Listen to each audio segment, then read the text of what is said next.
Brian Epstein saw something special in the Beatles, before anyone else did. He was the band's manager, and helped them rise from small-town gigs in Liverpool, to global music domination. Epstein had a keen ear for talent, and an unshakable belief in the band's potential. When he first heard the Beatles play, in a small club in 1961, he knew he had to be a part of their journey. From that moment on, he worked tirelessly, to promote their music and secure a record deal, that would one day take them to the top. Epstein was more than just a manager to the band. He was a friend and mentor who helped them navigate the pressures and pitfalls of fame. He believed in their creativity and helped shape their image, from their iconic suits to their signature haircuts. No one else was going to stack up against Brian, in my mind.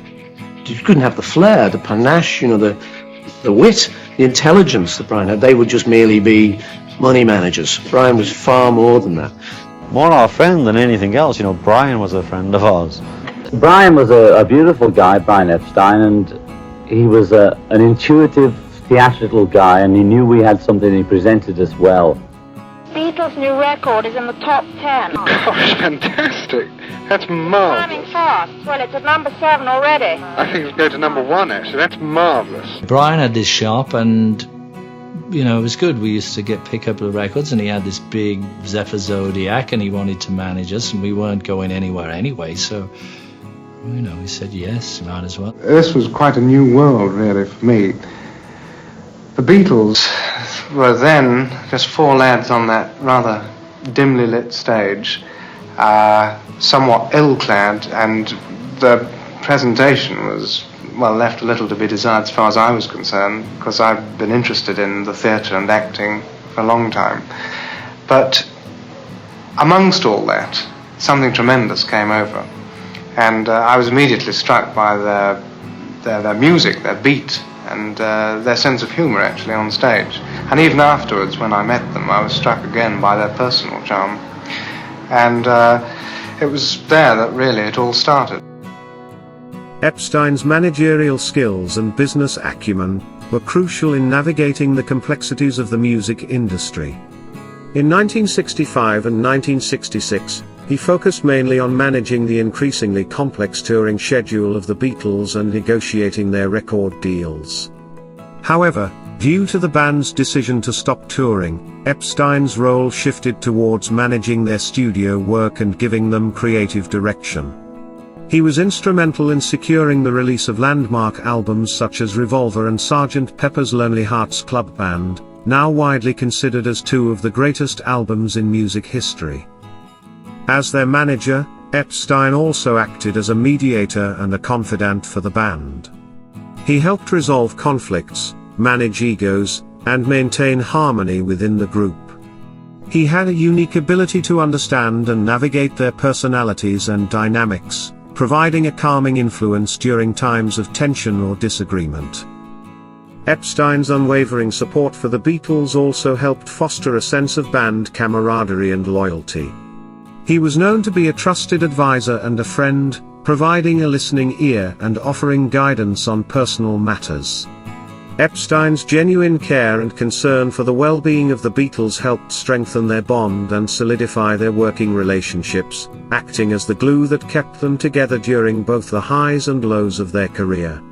Then, the world the Beatles had known, from the first wave of Beatlemania, came to a shocking end. Tragically, Brian Epstein's life was cut short in 1967, when he died at the young age of 32. Epstein was found unconscious, in his bedroom, at his home in London, by his assistant, Peter Brown. He was rushed to a nearby hospital but was pronounced dead on arrival. The cause of his death was determined to be an accidental overdose of the prescription drug Carbatrol, which he had been taking to help him sleep. The tragic loss of Brian Epstein, their dear friend and most trusted mentor, was a devastating blow to the Beatles. John, where would you be today without Mr. Epstein? I don't know. Are you driving down to London tonight? Yes, somebody's taking us down, yeah. You heard the news this afternoon, I believe. Yes. And Paul's already gone down? Yes. I see. You've no idea what your plans are for tomorrow? No, we'd just go and find out, and just have to play everything by ear. I understand that this afternoon Maharishi conferred with you all. Could I ask you what advice he offered you? He told us not to get overwhelmed by grief, and to whatever thoughts we have of Brian, to keep them happy, because any thoughts we have of him will travel to him wherever he is. Had he ever met Mr. Epstein? No, but he was looking forward to meeting him. Brian Epstein's death had a profound impact on the Beatles.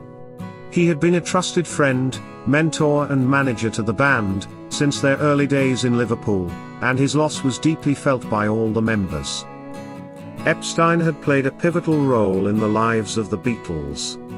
He was a calming influence on the band, and his absence created a void that was difficult to fill. Without Epstein's guidance, the Beatles found it increasingly challenging to manage their career and their personal lives.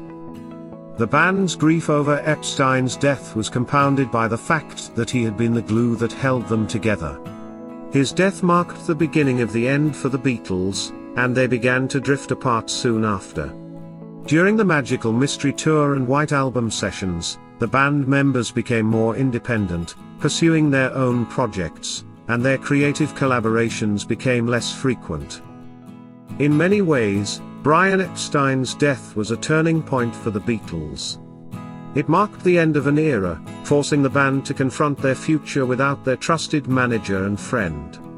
While the band continued to make music after Epstein's death, it was clear that they would never be the same without him. During the Get Back sessions, in January 1969, tensions were high within the Beatles, and the band was on the brink of breaking up. The sessions were intended to be a return to the group's live performance roots, but instead, they revealed the deep-seated disagreements between the band members. Paul McCartney and John Lennon had been growing apart creatively for some time, and George Harrison was frustrated with the limited space given to his songs. Ringo Starr was also feeling somewhat sidelined during the sessions. The tension was so high that, at one point, George Harrison even quit the band, though he eventually returned.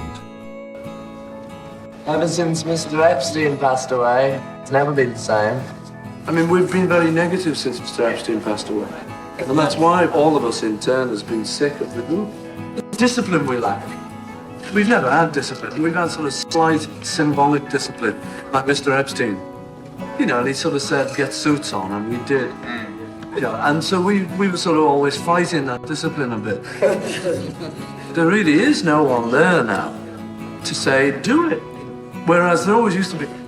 But Daddy's gone away now, And we're on our own at the holiday camp. And I think we either go home or we do it. The Beatles broke up on April 10, 1970. On that day, the world is buzzing with anticipation for Paul McCartney's debut solo album set to release on April 17th. Suddenly, news breaks that will forever change the course of music history. The Beatles, the band that had redefined the very essence of music and popular culture, officially splits up. The announcement came in the form of a press release from none other than Paul McCartney himself. In the statement, McCartney declared that he had no future plans to record or appear with the Beatles again, or to write any music with John. It was a devastating blow to fans who had grown up with the band's music and who had come to regard them as more than just musicians. The press release was met with shock, sadness, and disbelief.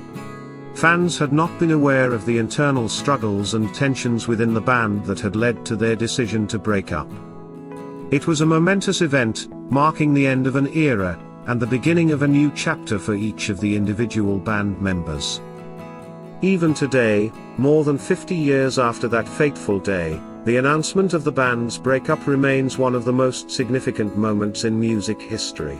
In his 1970 Rolling Stone interview, John Lennon speaks candidly about the reasons behind the breakup of the Beatles. One of the most fascinating aspects of the interview is when Lennon spoke about Brian Epstein's sudden death in 1967, and the impact it had on him and the rest of the Beatles. He said that Epstein's death was a huge blow to the band and reflected on how it marked the beginning of the end for the Beatles. And they said, Brian's dead, and I was stunned, you know, and we all were, I suppose. And Maharishi, we went into, well, what, you know, he's dead and all that, and he was sort of saying, oh, forget it, you know, be happy, fucking idiot, you know, like parents, you know, smile. That's what Maharishi said. So, and we did, and we were along with the Maharishi trip, you know. The feeling that anybody has when somebody close to them dies, there's a sort of little hysterical sort of hee-hee, I'm glad it's not me, or something in it, you know, that funny feeling when somebody dies. I don't know whether you've had it. I've had a lot of people die on me, you know. And the other feeling is, gee, you know, what the fuck, you know, what can I do, you know? I mean, I knew that we were in trouble then. I didn't really have any misconceptions about our ability to do anything other than play music. After Brian died, we collapsed. Paul took over and supposedly led us, you know. But what is leading us when we went round in circles? We broke up then. That was the disintegration, you know. Brian Epstein's legacy is not only a story of a talented artist-manager but also a tale of passion, innovation, and a man who changed the course of music history. As we look back 50 years after the Beatles' breakup, we can still feel his impact on the industry, and his contributions continue to inspire and influence music management to this day. Epstein's unrelenting passion for music and his unique vision for the Beatles' image and sound was a game-changer in the industry. His innovative approach to artist management emphasized the importance of branding and marketing, which was a radical concept in the music world at that time. His influence was so profound that it helped to shape the modern music industry and laid the foundation for how we view artists today. Epstein's sudden and tragic death, at such a young age, left a gaping hole in the lives of the Beatles, and the music industry as a whole. The band's struggle to find a suitable replacement for Epstein is a testament to the profound impact he had on their lives and careers. Many believe that Epstein's untimely death was a significant factor in the eventual breakup of the Beatles, which was a devastating loss for music lovers around the world. But even with his early passing, Epstein's contributions have stood the test of time. His legacy as a visionary artist-manager and cultural icon continues to be celebrated today. His passion, creativity, and dedication to his craft still inspire music managers, artists, and fans alike. And 50 years after the Beatles disbanded, we can still feel the impact of his legacy, reminding us of the power of music to connect us all.